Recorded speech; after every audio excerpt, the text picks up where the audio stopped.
What up, YouTube? I got a new project. As you can see, it's a 1987 El Camino, and yeah, it's rough. It's not the prettiest thing. It's even rougher underneath the hood. I mean, for the age, it's clean, but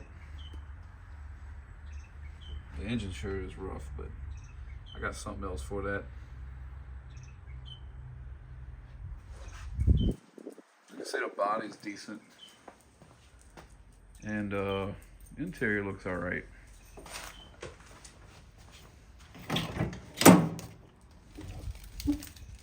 Ugh. Yeah.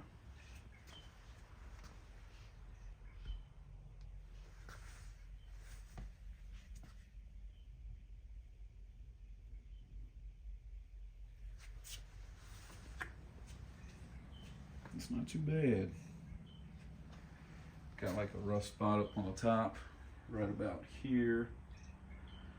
I don't know what to do about that just yet. Kind of depending on what I'm gonna want to do. I think I got another one over there in the corner. Still need to be washed. Still got to figure out what I want to do with this trim. What I want to do with these wheels. If I want to stick with these.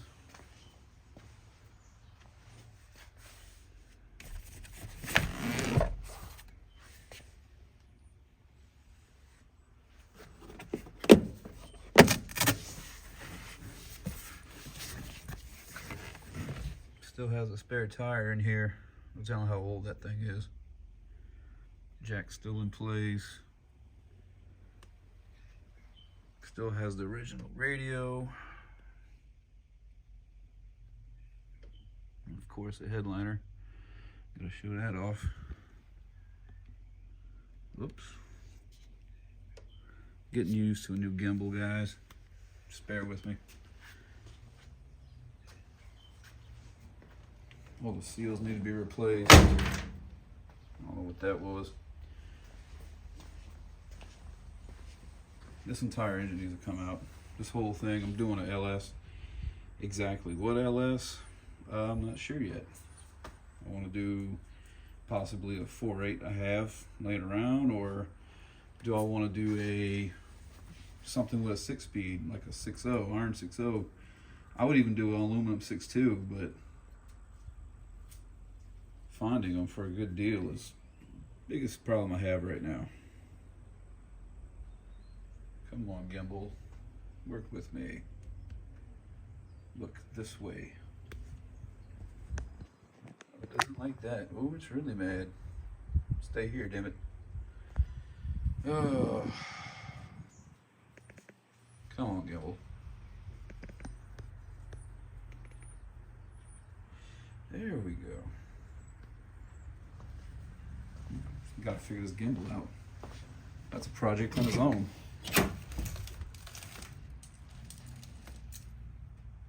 This door has some sag. The bushings for the door need to be replaced because there is a little bit of slop, but overall it's a pretty decent body.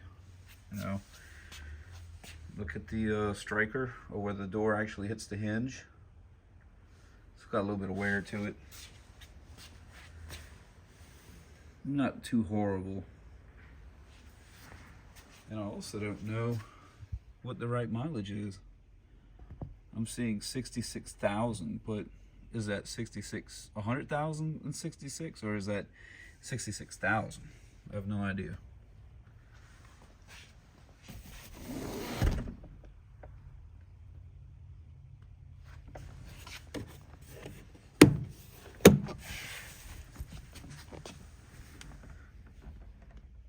I never had an El Camino before. That really goes back up in there.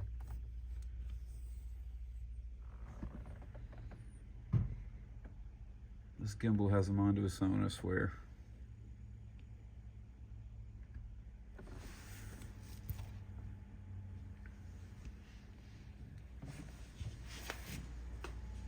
All in all, it's a clean car.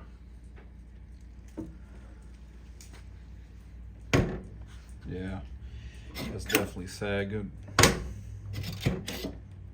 Have to work on that. The door's seen better days. It looks bondoed. It's got some flakes from where the bondo was added. It looks like the bondo is only in these two spots though. Like it doesn't look like the whole door is messed up. It's just this spot and this spot. The tires are super old. It's got a 3-digit date code, so they're older than 1999. Here's the rest of the parts for the car. That's the old 4-barrel Q-Jet, computer controlled Q-Jet, because it's 87. Some emissions. Some bed rails that was removed. Some of the trim that goes along the side.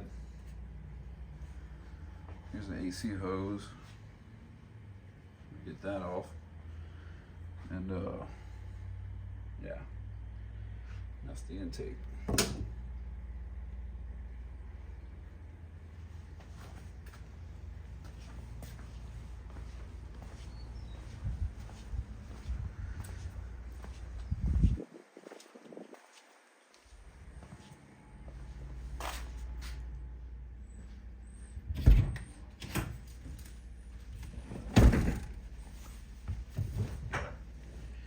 One thing I am curious about is, does it make that chime noise that's like the later ones, or does it make that old buzzy noise like the old C10s would make?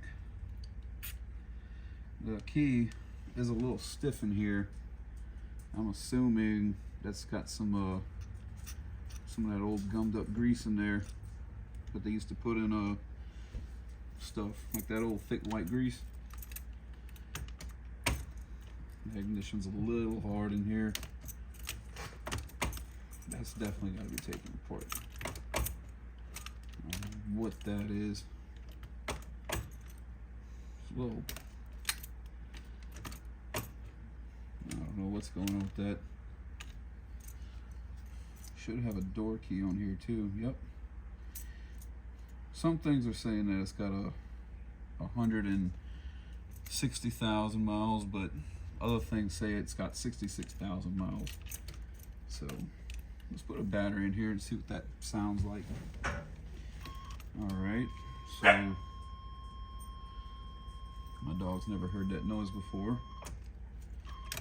So apparently it doesn't have that old school buzz sound. It's got like it's hard to hear.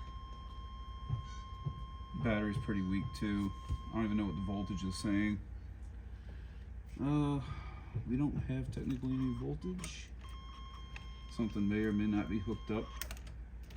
But also that battery's pretty low. That key doesn't feel any better. I doubt the radio's gonna work.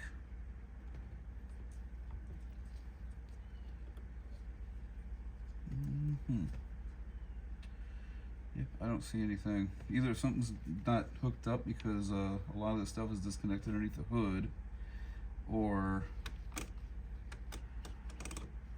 the battery is just that shot. I got a few bad batteries in to bring back, so let's see what else I could do.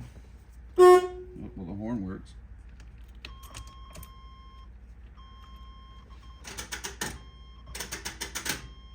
Oh, cool. I'm getting service engine soon. The radio came to life.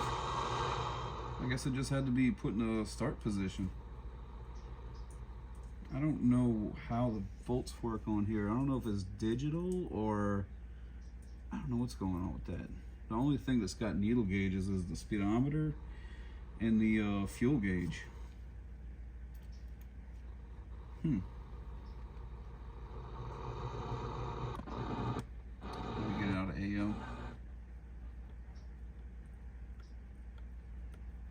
Come on, find a station.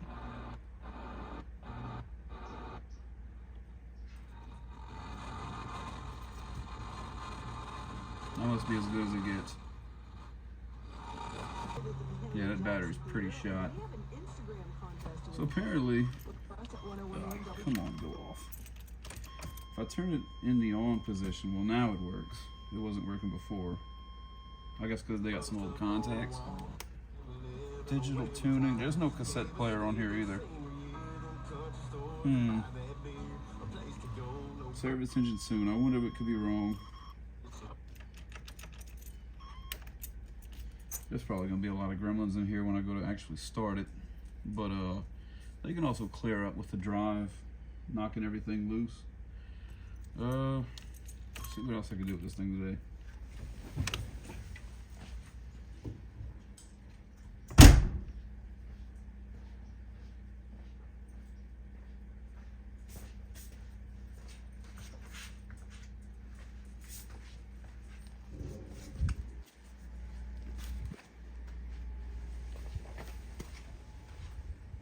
So let's get this gimbal straight. There we go.